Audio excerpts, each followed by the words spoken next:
Per la penultima batteria, Anna Chiara Mattiuzzi in corsia 1, Siria Narduzzi in 2, Elena Buttiglioli in 3, Martina Menotti in 4, Christine Mikkelsen in 5, Alice Groppe in 6, Maya Berlisch in 7.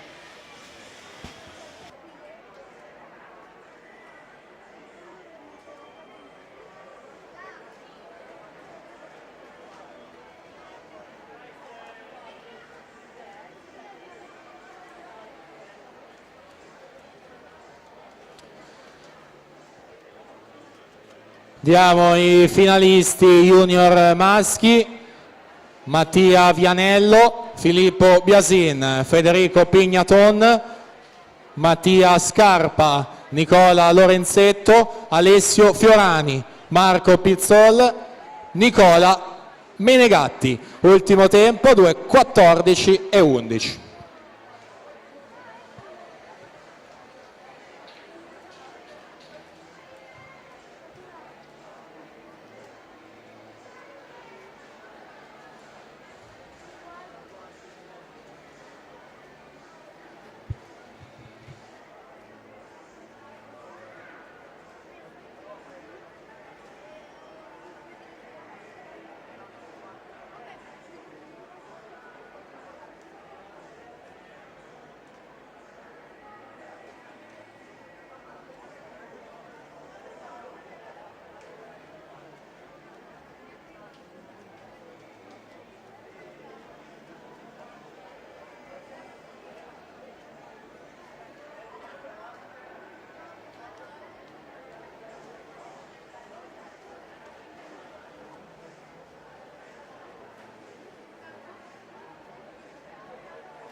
Elisa Bernardi, 2:20 e 53, si è aggiudicata questa batteria numero 1 e come sempre primo riferimento che arriva dalle teste di serie: Martina Buttazzoni, 2:24 e 70, e Maria Gabrieli, 2:27 e 13. Attendiamo che si completino tutti gli arrivi e quindi già presentata la seconda e penultima alla partenza.